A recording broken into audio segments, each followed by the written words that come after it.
The Legend of Zelda Tears of the Kingdom's Switch 2 edition is finally here, and Hyrule is in some serious need of Bokoblin slaying action, because with the new features like Zelda Notes compatibility, auto-build sharing, voice memories, updated performance and framerate, and more, there's never been a better time to save the kingdom. The Legend of Zelda Tears of the Kingdom is regarded as one of the best games of all time for a reason. So don't rush, and savor everything the game has to offer.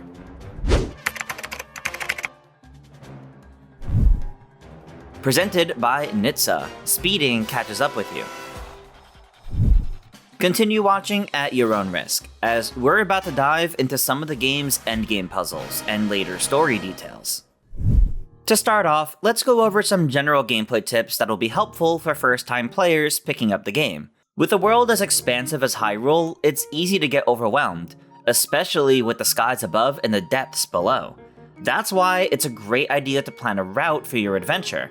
You could follow the main mission quest markers to different objectives, or fill out the map in each area of the world by heading to the Skyview Towers early on. Whatever route you plan for yourself though, don't feel forced to stick to it.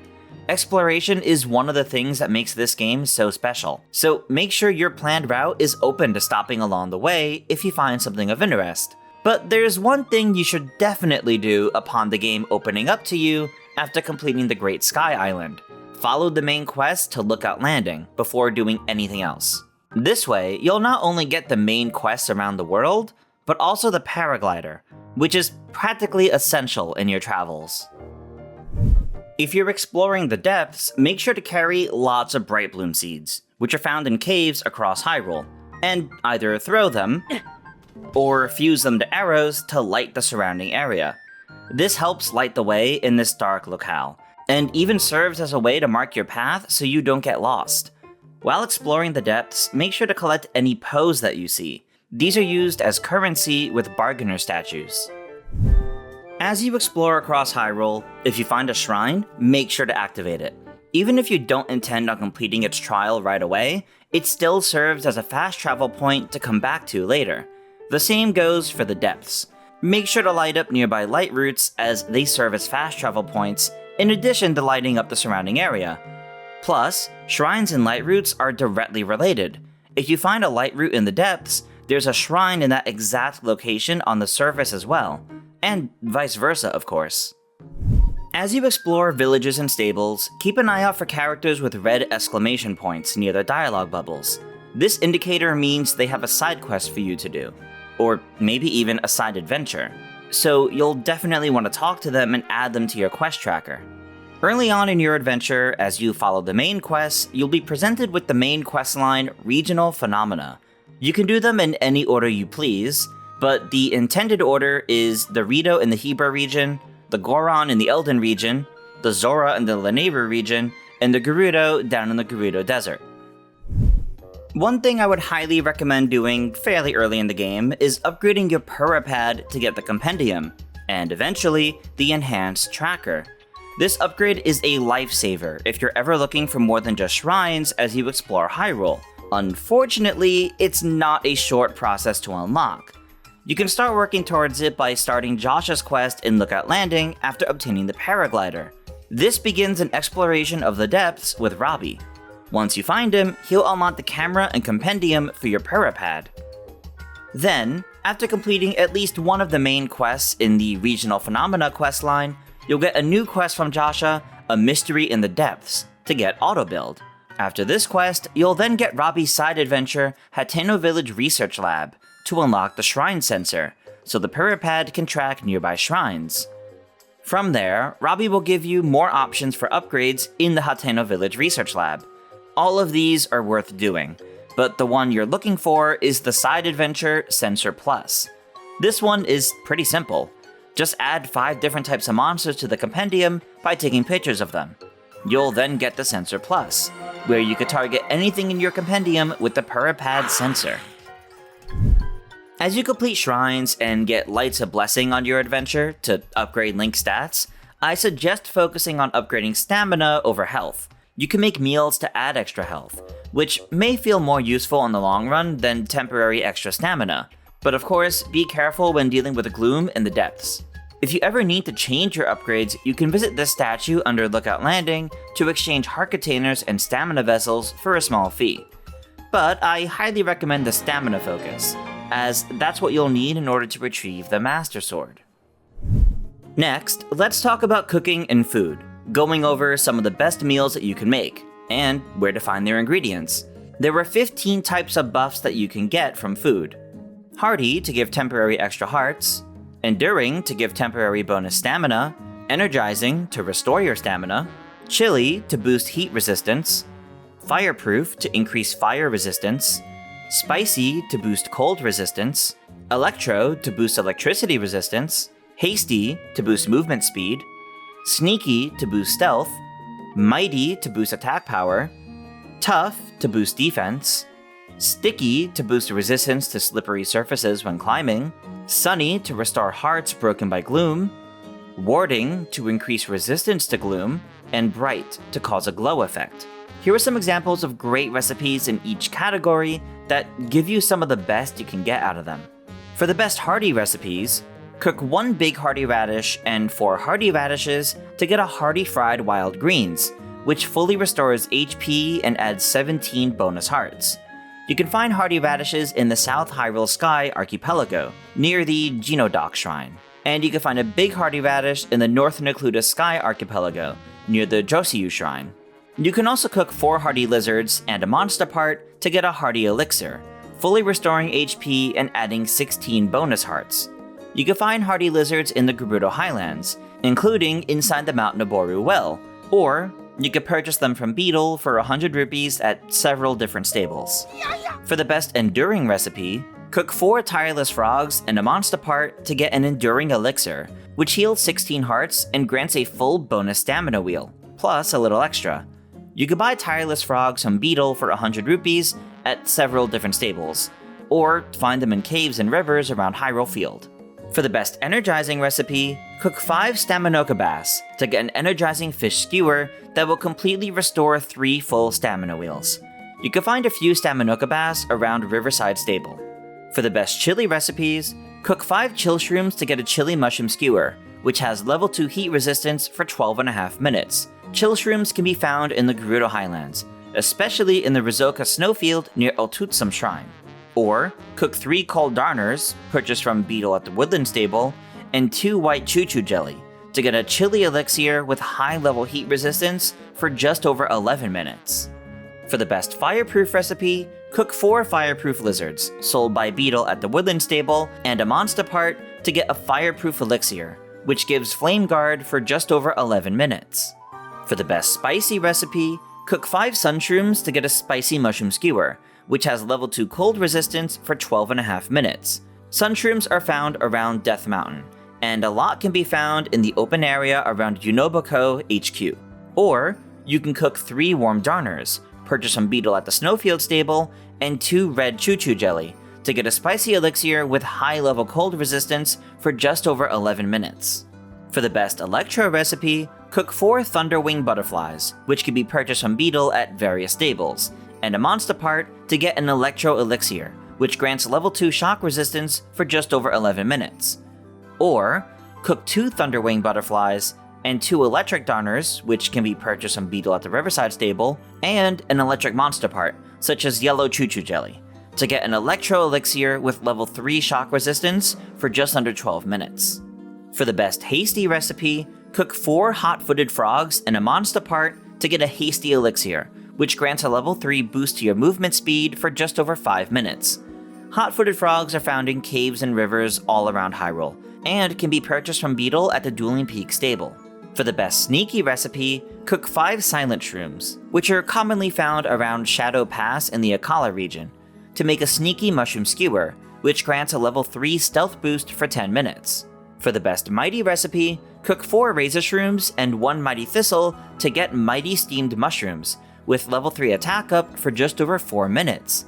Razor shrooms are found throughout Tanagar Canyon, and around the cliffs behind the Tabantha Bridge stable, and mighty thistles are found around this pond on Piper Ridge. For the best tough recipe, cook 5 armored porgy to get a tough fish skewer, which grants a level 3 defense boost for just over 4 minutes.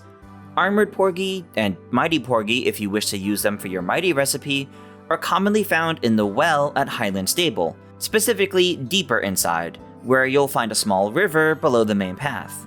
For the best Sticky recipe, cook 4 Sticky Frogs with a Monster Guts to get a Sticky Elixir, which grants a level 3 slip resistance for over 9 minutes. Sticky Frogs can be found in caves in the Necluda region, or purchased from Beetle at the Lakeside Stable. For the best Sunny recipe, cook 5 Sundelions, which are found all over the Sky Islands, to get a Sunny Fried Wild Greens, which will restore 15 hearts damaged by Gloom. For the best Warding recipe, cook 3 Dark Clumps and 2 Hylian Mushrooms to get a Warding Mushroom Skewer, with high-level Gloom resistance for 8.5 minutes. Dark Clumps can be obtained from the Bargainer statue at Lookout Landing, while Hylian Mushrooms are found all over Hyrule. And for the best Bright recipe, cook 4 Deep Fireflies and a Monster Guts to get a Bright Elixir, with level 3 Glow for just over 11 minutes. Deep Fireflies are found down in the depths. There's plenty of other recipes in the game, and these are just a few examples that you might find particularly useful. If you ever come across any food items or elixirs, press the Check Recipe button in the menu to see how to make it for yourself.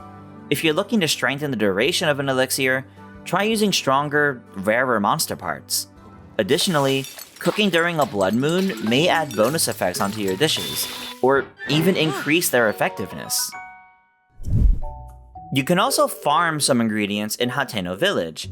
After completing the side quest Teach Me a Lesson, you can give Uma different materials to grow in this farmland. Though only this specific set of items, so it can't be anything. She also notes that some ingredients, like hardy radishes, will have less to harvest, but still, it's a reliable method to get more ingredients. This method cannot be sped up, and takes about 2 real-time hours with the game running before the materials are ready to harvest. Next up, let's talk about horses. Finding the best horse might take a lot of practice to find, scouring the world for wild horses to find the ones with the most favorable stats, or simply scanning a Link amiibo to get Epona.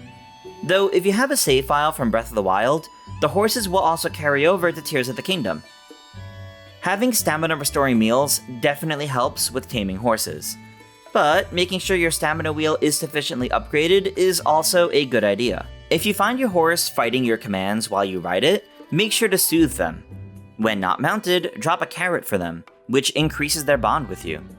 Something big to keep in mind though is that you don't actually need to find a horse with good stats, because there's a way to upgrade them. Seek out Melania the Horse God, found in the Akkala region, a bit west of the Akkala Ancient Tech Lab. They enhance the abilities of your horse in exchange for some particular cooked meals. Of course, all of this is also if you really want a horse, as many players opt instead to use different mechanisms built with Ultrahand and Zonai devices, but more on those later. Tears of the Kingdom has quite a bit of fun customization options for you to enjoy as well, and I highly recommend engaging with them. First off, you can customize your outfit colors at the Kochi Dye Shop in Hateno Village, but you can also customize your Paraglider with different patterns. Throughout the game, you'll earn different fabrics for use for the Paraglider. Some are rewards for completing quests, and some are obtained by taking pictures of specific creatures and showing them to Sage here. And some are exclusive to specific Zelda series amiibo, but amiibo exclusive fabrics aren't guaranteed drops, so you'll have to scan the amiibo daily to get the chance to obtain it.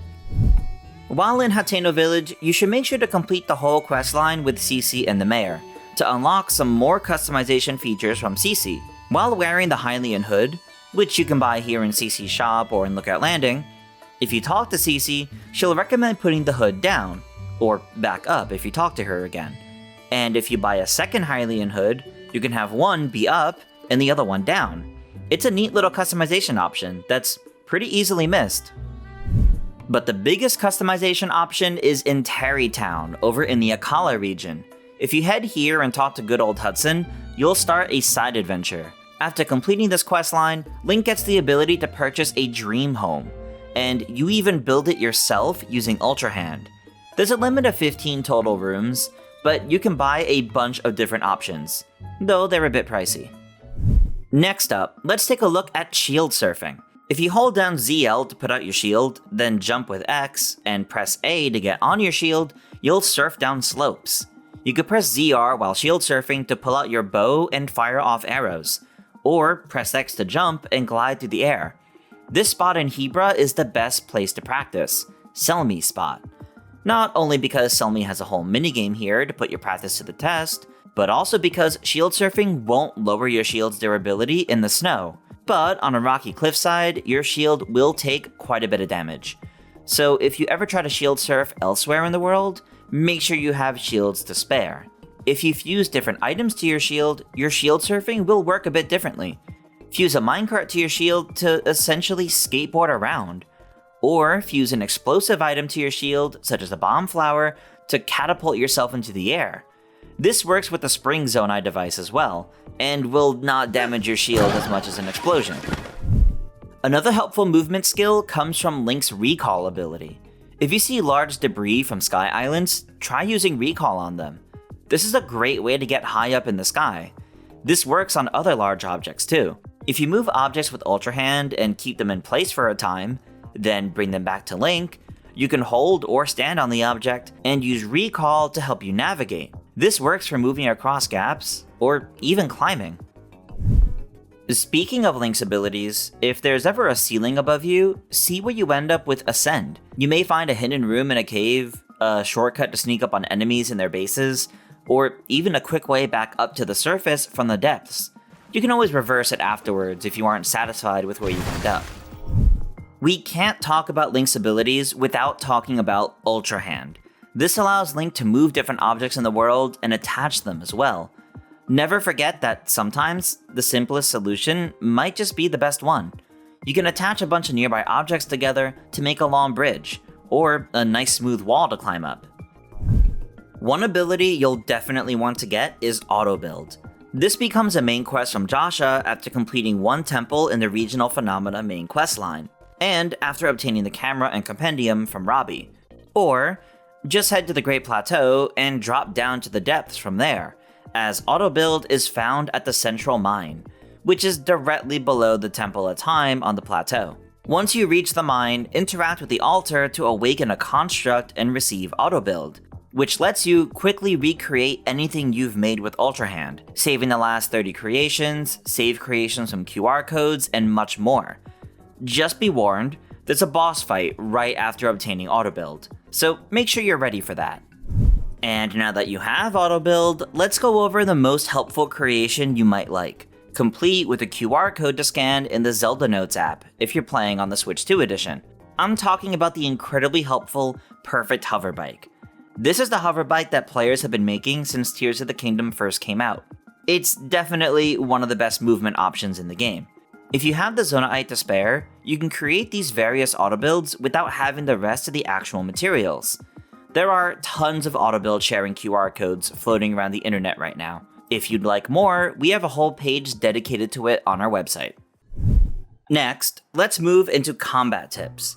First, let's go over where to find the best weapons and shields. Many weapons you'll find across Hyrule are rusted and have low durability, but that doesn't mean they're necessarily weak. Hyrule Castle still houses some great Royal Guard weapons that will replenish with each Blood Moon. Just be warned that the area is still dangerous to navigate. While exploring the depths, you might find spirits offering clean weapons, which are more powerful as they haven't been corrupted by Gloom. Many other strong weapons are obtained from defeating powerful enemies, such as Lynel's or Phantom Ganon. Gloom weapons obtained from Phantom Ganon, however, are dangerous as they lower your health. If you fuse these weapons to the end of other weapons though, they can be pretty strong. If you ever obtain unique strong weapons, such as the Fierce Deity Sword, don't worry if it breaks. These could be obtained once again from bargainer statues in the depths, in exchange for high amounts of pose. Of course, the Master Sword is a great weapon, but we'll cover how to unlock that later in this video. There were also the special champion weapons back again from Breath of the Wild. These could be obtained after completing each region's questline in the Regional Phenomena main quest. By speaking to a specific NPC in each region, you'll be able to craft each weapon by trading them specific materials. Teba for the Great Eagle Bow, Fugo for the Boulder Breaker, Dento for the Lightscale Trident, and Isha for the Scimitar of the Seven and Daybreaker Shield. Isha in particular has the prerequisite of completing the side quest, The Missing Owner, in Gerudo Town. And if these weapons ever break, simply bring these NPCs the materials once more, and they'll make the weapon for you again. The best shield in the game is the Hylian shield. You can find this shield at the Hyrule Castle docks. Approach the castle from the west side, sail on the water to reach the cave that brings you to the docks in the castle basement. Be warned that there's a Gloom spawn here. Either defeat it or sneak past it after stunning it with bomb arrows. Up ahead, you'll find a large brazier that needs to be lit, so use a torch or any method of fire to light it, and a treasure chest will appear with the Hylian shield inside. If the Hylian shield ever breaks or gets lost, you could purchase another from CC in Hateno village for 3,000 rupees, as long as you've completed her side adventure at least. It's not just about getting the best weapons and shields though. Fusing different items and materials are also pretty important, and can really change the flow of combat. So let's go over a few recommended weapon and arrow fusions, as well as where to find these materials. Of course, bomb flowers, which are found in caves all across Hyrule, make for explosive bomb arrows when fused to arrows. Keys or Arakuda eyeballs, which are obtained by defeating those enemies, are great arrow fusions, as they make the arrows seek out enemies when fired to guarantee a hit, and may even hit their weak points. Horns from enemies make for great fusions to your strong weapon to boost the damage they'll do, especially if the enemies are particularly stronger variants. The stronger the enemy, the stronger their horn, and in turn, the stronger the weapon fusion will be.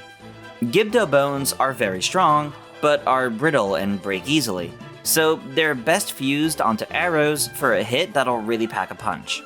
If you're ever feeling overwhelmed by enemies in an encounter, try using a muddle bud on them. Not only will it confuse the enemies, but it may even make them fight each other. Combat encounters in general get a little easier later in the game, as you complete dungeons and awaken sages, since the sage avatars can assist you in battle. Tulin in particular is especially good at hitting enemy weak points with arrows. They're great support against stronger enemies found in the world, like Gleeoks. But if for some reason you don't want their help, you could turn them off in the key items menu. The biggest combat tip I can give you is to really practice your shield parries and flurry rushes with good timing. These are essential skills for any Tears of the Kingdom player, and mastering them will give you the upper hand in most encounters. For perfect parries with your shield, the timing is pretty tight, but while holding out your shield with ZL, you need to press the A button to swing the shield. If you do this just before an attack strikes you, you'll land a perfect parry. Flurry rushes are a bit more generous to time. While targeting an enemy, if you dodge left or right, or backflip, right when an enemy attacks you, you'll enter a flurry rush to deal all sorts of damage to that enemy instead. Flurry rushes are great against strong foes like Lynel's and Phantom Ganon. Additionally, if you pull out your bow while in the air, you'll enter a similar slow-mo to get the perfect shot with your arrows. But this uses up Link's stamina, so don't take too long to line up the shot. This is great to use when trying to strike enemy weak points, and is especially useful against Gleeoks. The Barbarian Armor set is great for battling strong enemies, as it gives a boosted attack power. You can find the pieces of this set from 3 caves found across Hyrule. The Barbarian Armor is found in the Krenel Hills cave, which is found here on the map. Look out for this spear in the wall, a marker of hidden treasure nearby. Smash through the wall of luminous stones to uncover a chest containing the armor. The Barbarian leg wraps are found south of Mount Lineru, in the Walnut Mountain Cave, which is found here, near Hateno village. Follow the upper right path, and avoid the ice like to find the chest frozen in ice. Use some fire to thaw it out, and inside you'll find the legs to this armor set. The Barbarian Helm is found in the Rawbread Drop-Off Cave, which is found here on the map. The inside of the cave is tricky to navigate, but if you follow the direction the statues are facing, you'll find where you need to go. Eventually, you'll come up on this section with 3 groups of statues. Stand on this platform with the group of 3 statues on the right, and use Ascend to reach the chest. You can also cook meals that enhance your attack or defense power, which definitely assists in battle as well. However, while cooking buffs don't stack, an armor set buff and a cooking buff will stack, so wearing the Barbarian Armor set to buff attack power, and eating a meal to buff defense is a pretty good strategy. There's a secret combat technique you can learn in the game, called the Earthwake technique. It's not a short process to get it, though. First, you'll need to get the Yiga Clan armor set. The 3 pieces of this armor set are found at these locations. The mask is found on the Great Plateau, inside the old cabin. The tights are found inside a cave on the southern end of Mount Drenna, by the Aldor foothills. Check this point on the map to find the cave entrance. The armor is found in the Akkala Ancient Tech Lab, in the northeast corner of the map. Once you have the full Yiga armor set, you'll need to infiltrate the Yiga clan hideout in the Gerudo Highlands. Once inside, do this training minigame, which is also how you get the Thunderhelm. But one of the other rewards is this Earthwake technique, which teaches Link how to use the same attack that Yiga Blade Masters use. If you hold the charge button without a weapon equipped, this attack moves forward until you let go of the button. If you're targeting enemies, it follows them. Ultimately, it's not very powerful against stronger enemies, but it's a good move to get some distance between you and your foe, and stun them in the process too. Now that we've talked at length about general combat tips, let's dive into applying them alongside more specific tips for battling against the stronger enemies you'll find as you adventure across Hyrule. When fighting a stone talus, your best weapons are bombs, or blunt weapons like hammers. Even a rock fused to a sword will count. Use your bombs to blow up the arms of the talus to weaken it. Once it's weakened, climb on top and use your weapon to really strike the weak point. Or use arrows to strike the weak point if it's too low on the back to hit from up top. You can also ascend up the talus to reach its weak point more easily. Be careful of other enemies on or around the talus if it's a battle talus though, as you'll be dealing with more attacks than just what the talus itself throws at you. If the talus is an elemental, you can fuse elemental materials to weapons or arrows to help. Fuse with fire materials to warm up a frost talus, or fuse with frozen materials to cool down an Igneo talus. It's best to approach a sleeping Hinox stealthily. You can climb on its hand and get placed on its chest if you're successful. This is a great opportunity to grab the weapons that it wears as a necklace. If this fails, you should be able to grab the items whenever it's stunned and sitting on the ground too. To fight a Hinox, you'll want to aim for the eye using arrows to stun it, in addition to dealing a lot of damage. If a Hinox throws something at you, you can recall the object back at them to deal damage. There aren't many Molduga out in the Gerudo Desert, but they can be pretty strong enemies. The main strategy is to fuse bomb arrows when one is around. Try to stand on any nearby terrain that isn't the sand, as the Molduga can't find you then. Shoot a basic arrow or throw a material you have excess of onto the sand, and when the Molduga launches itself into the air, fire away with bomb arrows. Then just wail on the creature while it's weakened, using any of your powerful weapons. When the Molduga starts swimming around, you'll still be able to weaken it using a bomb arrow. Lynels are definitely pretty scary enemies, and they certainly pack a punch, but if you're ready for what they'll do, you could take them on easily.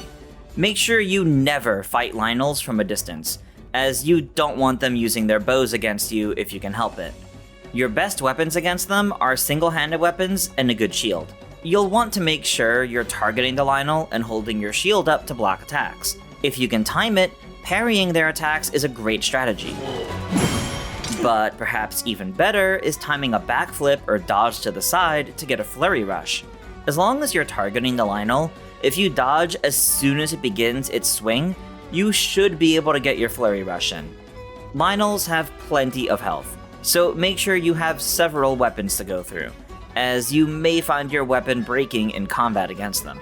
Having some strong fusion materials go a long way too. If you manage to get close enough to a Lynel during battle, you may even be able to mount it, climbing up on its back and getting even more hits in against it. Whenever a Lynel charges up for a big strike, make sure to flee the immediate area, or hide behind some terrain, as the Fire Strike is a huge AoE. When it spits fireballs, you should be able to dodge out of the way, as long as you keep moving to the side. This is actually easier if you're keeping close to it. Otherwise, increasing your attack or defense is one of the best ways to prepare for battle against a Lynel. Those were the enemies back from Breath of the Wild, with largely the same flow to their battles. But now let's get into the new enemies introduced here in Tears of the Kingdom. When fighting Flux constructs, keep an eye out for their power source, which is a cube that looks different from the rest.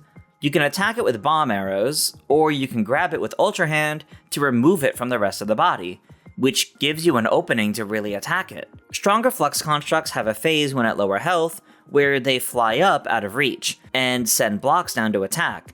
If you dodge the blocks, then climb up on top of them and use recall, you'll be taken up to the main body to strike at the weak point again. Next up, we have a Frox. These large creatures are only found in the depths, and if you aren't ready for them, can really hurt you, especially with Gloom damage. The only way to really hurt a Frox is to destroy the ore deposits on its back, such as with bombs or blunt weapons. Shoot its eye with an arrow, or throw a bomb into its mouth when it's inhaling in order to stun it, so you can climb on its back and attack the ore deposits. Eventually, it flings you off of its back, but if you ready your glider, you can get an aerial strike ready to stun it yet again. Gleeoks are among the most terrifying enemies to encounter in Tears of the Kingdom, and no matter which elemental version you face, you'll need to stay on your guard to get through the encounter alive. To fight any Gleeok, you'll have to hit the eye of all 3 heads in order to weaken it. This is best done with Key's eyeballs fused to arrows, so make sure to stock up. Once the Gleeok is weakened, make sure to run in and attack the heads with your strongest weapons and fusions. Multi-shot bows can practically stun-lock a Gleeok. Each Gleeok, depending on its elemental type, not only has unique attributes to keep in mind, but a unique final phase of battle as well. Flame Gleeoks raise the temperature of the surrounding area, so you might need to prepare with equipment or recipes to cool Link down. Better yet, have flame-resistant gear or recipes, as Link will catch on fire from these attacks. Ice Key's eyeballs are a great material to fuse to arrows when fighting Flame Gleeoks, or any other material with ice properties. The final phase of a Flame Gleeok is to launch a massive fireball down on you. Make sure to flee the area when this comes down, and then either use the updraft from the flames, or a rocket fused to your shield, to rise up into the sky and challenge the Flame Gleeok midair with arrows. Frost Gleeoks lower the temperature of the surrounding area, so you'll need to prepare for cold resistance with either a recipe or an armor set. Flame Key's eyeballs are a great material to fuse to arrows when fighting Frost Gleeoks, or any other material with fire properties. The final phase of a Frost Gleeok is to create a giant ice storm in the sky, which rains down large icicles. Climb up on an icicle and stand on top of it, and use recall to rise up into the storm. Then glide across to the Gleeok, or platform across the icicles, to get your chance to shoot its eyes and send it crashing back down to the ground. Thunder Gleeoks strike you with lightning, so you'll definitely need shock resistance armor sets or recipes ready. Additionally, using non-metal weapons really help as well. The final phase of a Thunder Gleeok sees it fly up into the air and rain down laser beams of lightning strikes. These leave behind updrafts, so use them to fly up and fight the Gleeok head-on to send it crashing down. King Gleeoks are the mightiest of them all. You will need a lot of arrows and very strong bows and weapons to take on these foes. You'll also need lots of stamina restoring items just to reach most of the ones up on the Sky Islands. The final phase of the King Gleeok is a mixture of the other 3. Your best bet is to either glide up to it with the updrafts created by the lightning strikes, or use recall on the large icicles. Just be careful on the icicles, as lightning strikes on your way up. Finally, we have the Gloom spawn. Fight these hands from afar so they can't grab you. Fusing bomb flowers to arrows to fire off bomb arrows is a great strategy, as you can hurt multiple hands at once this way, especially if you manage to take the high ground, as they'll group up to reach at you, making AoEs easier to hit. Defeating the Gloom hands isn't the end, however, as that spawns the true mini-boss, Phantom Ganon. Like Lynel's, your best bet is to carefully time perfect dodges when Phantom Ganon swings at you, so you can get a Flurry rush and deal lots of damage to him. One other quick tip regarding bosses and enemies is that after you clear a dungeon, you'll find that dungeon's boss as an enemy in special areas of the depths. They're usually guarding special treasure chests and drop special fusion parts, so learning to fight them again will be handy anyway. But it's best to make sure the surrounding area is sufficiently lit up first, as fighting them in the dark can be difficult. Moving on, let's talk about some puzzles you'll encounter in the story.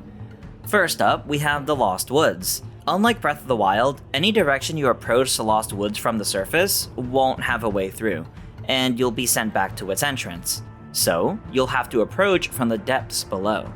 You'll find a platform near this light route, and you can use Ascend to climb up to the surface, which is in the heart of Korok Forest.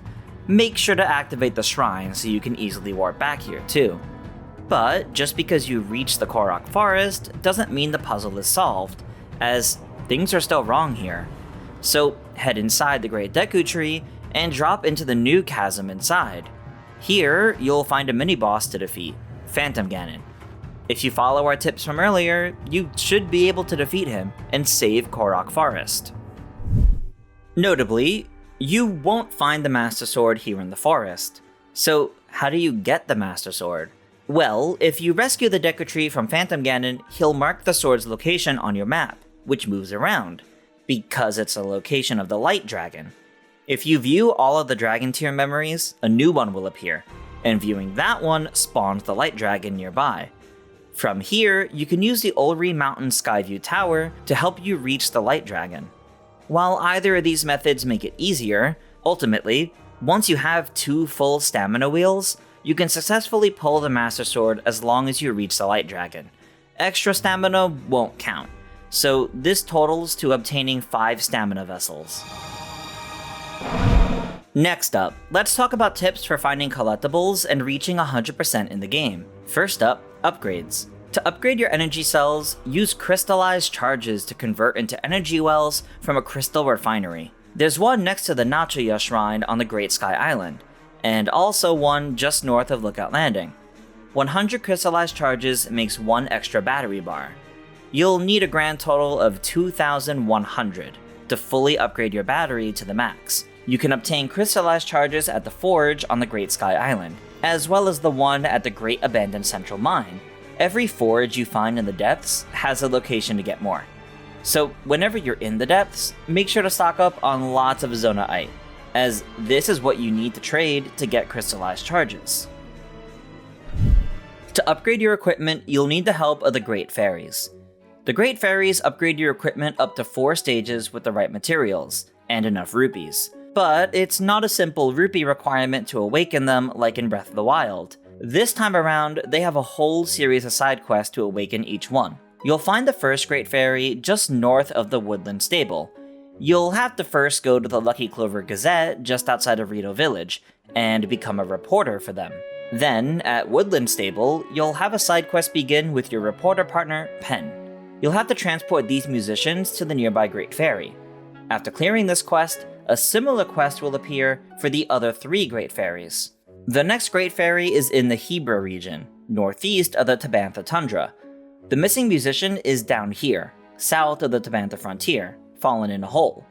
Help him out, and he'll rejoin the troupe. Then, you'll have to bring the musicians to the Great Fairy. The third Great Fairy is by the Dueling Peak Stable. You'll find the missing musician near Kakariko Village. Then, you'll have to build a boat to get the musicians to the Great Fairy. The final Great Fairy is by the Outskirts Stable. The missing musician is all the way down at Highland Stable, and wants 10 Sunset Fireflies before he'll rejoin the group. Once you finally get the musicians together, you'll have to build another contraption to get them to the Great Fairy for their performance. But once you visit all 4 Great Fairies and open them up, they can upgrade Link's equipment to the max level for the highest defense. Each upgrade takes specific materials, so if you're looking to upgrade a specific piece of armor, you'll need to search for materials, which can be set with your tracker if they're in the compendium. To upgrade your inventory, you'll need the help of the Koroks and Hestu. As you collect Korok seeds by finding Koroks, you can exchange them with Hestu to upgrade your inventory slots for weapons, shields, and bows. If you haven't completed a temple yet, Hestu's first location will be near Lindor's Brow in Hyrule Ridge, at this location on the map. Save him from the nearby enemies, and he'll upgrade some of your inventory slots. His second location, or first location if you've already cleared at least one temple, is at Lookout Landing, the central hub of the game. After you've saved Korok Forest, he'll move there permanently for the rest of the game.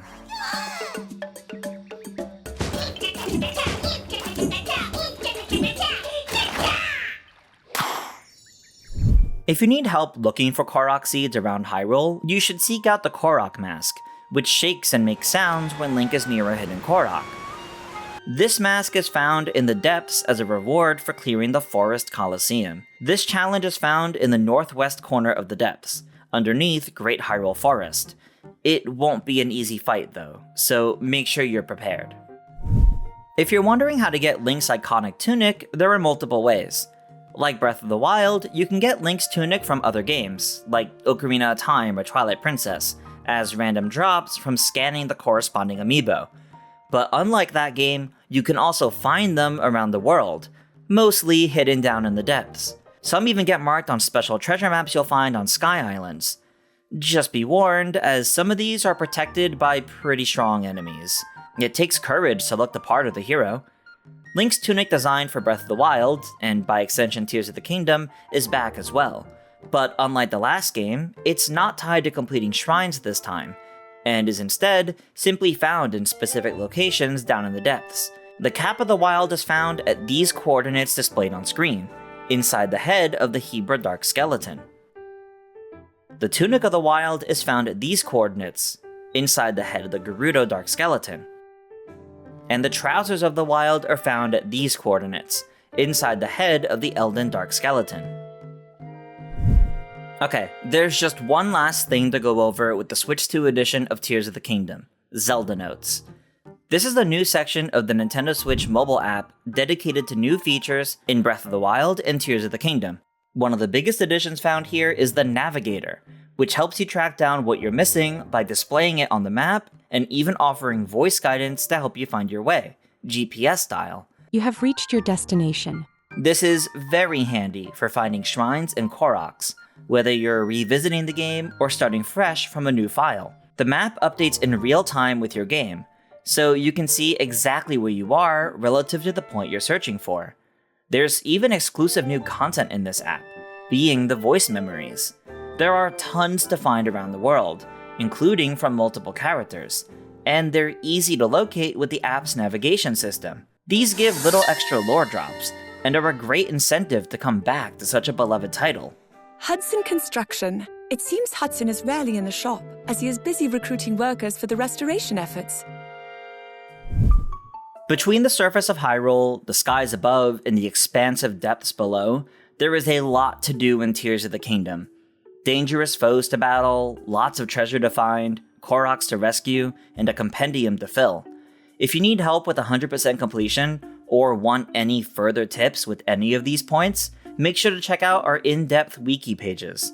But above all, remember, this isn't a speedrun. Savor the experience and enjoy everything the Switch 2 edition of Tears of the Kingdom has to offer. Which tip would you have loved to know in your first playthrough? Let us know in the comments below. For more on The Legend of Zelda, check out all of our guides and features, and of course, stay tuned to IGN.com.